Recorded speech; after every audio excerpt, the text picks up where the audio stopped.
1, 2, 1, 2. Hey, look at that. Okay, we've got some audio. Last time it was super quiet, so I'll try to do something about that. Anyway, we're coming back. So basically, Job had he got all his afflictions. His wife came and said, "Are you still persisting in your blamelessness? Curse God and die." And what's interesting, it won't show there, but if it says literally bless, but a negative meaning by context. So I don't think she's saying for him to be like, curse you, God. I think she's saying, like, do God a favor, do us all a favor, and just die because you're miserable to look at or whatever, which is sad. So Job said, you speak like one of the foolish women speaks. Indeed, should we receive the good from God, but not receive the evil? In all this, Job did not sin with his lips. Thus, Job's 3 friends heard of this calamity that had come upon him. So each set out from his own place. Eliphaz the Temanite, Bildad the Shuhite, and Zophar the Naamathite. And they met together to come to console him and to comfort him. Thus they lifted up their eyes from afar, but they did not recognize him. So they raised their voice, and they wept, and each man tore his outer garment, and threw dust on their heads toward the sky. Then they sat on the ground with him for 7 days and 7 nights, but no one spoke a word to him, because they saw that his suffering was very great. 7 days, man. Those are pretty good friends. They're going to call him out, possibly unfairly, but that's how it, that's why we're reading it. See how it goes. All right. So afterward, Job opened his mouth and cursed his day. Not God, but the day. Thus Job spoke up and said, let the day perish on which I was born, and let the night that said a man-child is conceived, let that day become darkness. May God not see it from above, nor may daylight shine on it. Let darkness and deep shadow claim it. Let clouds settle on it. Let them terrify it with the blackness of day. Let darkness seize that night. Let it not rejoice among the days of the year. Let it not enter among the number of the months. Look, let that night become barren. Let a joyful song not enter it. Let those who curse the day curse it, those who are skilled at rousing Leviathan. Let the stars of its dawn be dark. Let it hope for light, but there be none, and let it not see the eyelids of dawn, because it did not shut the door of my mother's womb, nor did it hide trouble from my eyes. Why did I not die at birth? Why did I not come from the womb and expire? Why did the knees receive me and the breast that I could suck? For now I would lie down, and I would be at peace. I would be asleep. Then I would be at rest, with kings and counselors of the earth, who rebuild ruins for themselves, or with high officials who have gold, who fill up their houses with silver. It's interesting that he assumes that if he were dead, he would be in these high places. Or why was I not hidden like a miscarriage, like infants who did not see the light?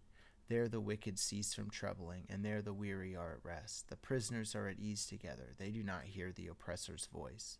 The small and the great are there. The slave is free from his masters. So, like Job is saying, he would be released from his torment. But he just told his wife, should we not accept the good and the bad from God? And it's interesting because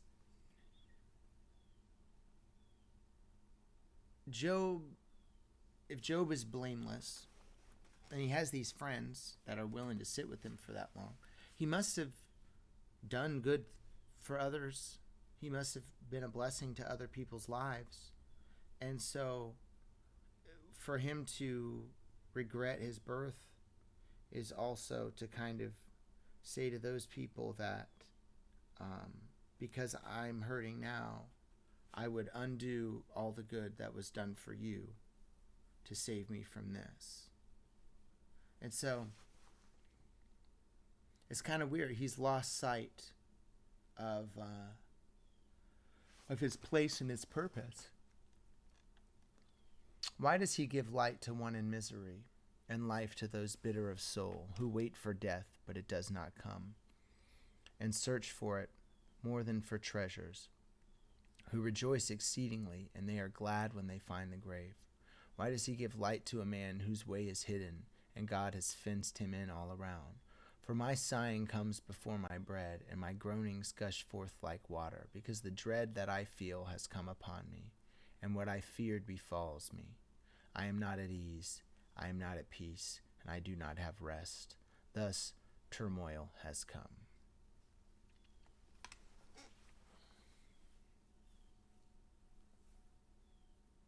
It's like, what's the point? Why bother being alive if I'm just going to suffer? And he hasn't said it totally yet, but I feel like he's also kind of saying, well, what was the point of all this blamelessness that I was doing? What was the point of me serving God if I'm just going to suffer? And that's, well, I'm just glad Jesus never said that, right? Because Jesus was greater than Job, and he was murdered brutally. Job never died. He went through a period of intense torture, but he would throw away everything for release from this. So it's like his priorities. He's serving God, but is he serving God because he loves and trusts God, or is he serving God because he thinks he'll be rewarded, or he can hold himself in high regard, or something like that? So, Then Eliphaz the Temanite answered and said, if someone would test a word with you, would you be offended? Which is really nice. He's like, hey, if I said something, like, would it piss you off? But who can refrain from speaking? Look, you have instructed many, and you have strengthened weak hands. Your words have raised up the one who stumbles, and you have strengthened knees giving way. But now it has come to you, and you are worn out. It touches you, and you are horrified. Is not your fear in God your confidence? Is not your hope even the integrity of your ways? Think now, who has perished, who is innocent? Or where are the upright destroyed? Just as I have seen, plowers of mischief and sowers of trouble will reap it. By the breath of God they perish, and by the blast of anger they come to an end. The roar of the lion and the voice of a lion in its prime, and the teeth of the young lions are broken. The lion is perishing without prey, and the lion's whelps are scattered. And a word came stealing to me, and my ear received the whisper from it. Amid troubling thoughts from night visions, at the falling of deep sleep on men, dread met me, and trembling, and it made many of my bones shake. And a spirit glided before my face. The hair of my flesh bristled. It stood still, but I could not recognize its appearance. A form was before my eyes. There was a hush, and I heard a voice. Can a human being be more righteous than God? Or can a man be more pure than his Maker?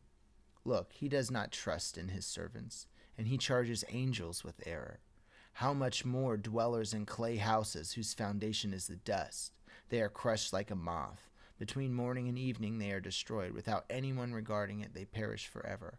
Is not their tent cord pulled up within them? They die, but not in wisdom. Call now. Is anyone answering you? And to which of the holy ones will you turn? For vexation will slay the fool, and jealousy will kill the simple. I have seen a fool taking root, but suddenly I cursed his dwelling. His children are far from deliverance, and they are crushed in the gate, and there is no deliverer. Whose harvest the hungry eats, and he takes it from behind the thorns. The thirsty pants after their wealth. Indeed, mischief does not come from the dust, and trouble does not sprout from the earth. But a human being is born to trouble, and they soar aloft like sparks. But I myself will seek God, and to God I would commit my cause. He is doing great and unsearchable things, marvelous things without number. The one who is giving rain on the surface of the earth and is sending water on the surface of the fields, to set the lowly on high, and those mourning are lifted to safety. He is frustrating the devices of the crafty, and their hands do not achieve success. He is capturing the wise in their craftiness, and the schemes of the wily are rushed. In the daytime they meet with darkness, and they grope at noon as in the night. He saves from the sword of their mouth even the poor from the hand of the strong. So there is hope for the powerless, and the wickedness shuts its mouth. Look, happy is the human being who God reproves, and you must not despise the discipline of Shaddai. For he himself wounds, but he binds up. He strikes, but his hands heal. From 6 troubles he will deliver you, and in 7 evil shall not touch you.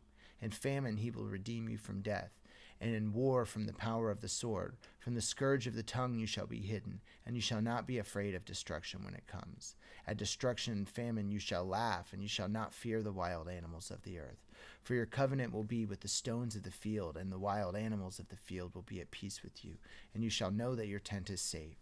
And you will inspect your fold, and shall not be missing anything. And you shall know that your offspring are many, and your descendants like the vegetation of the earth. You shall come in maturity to the grave, as the raising up of a stack of sheaves in its season. Look, we have searched this out. It is true. Hear and know it yourself. So, let's go back. First of all, he's still being respectful to Job, which is cool, right? And he's saying, look, man, you've done all this for these people. You've strengthened weak hands. Your words have raised the one who stumbles.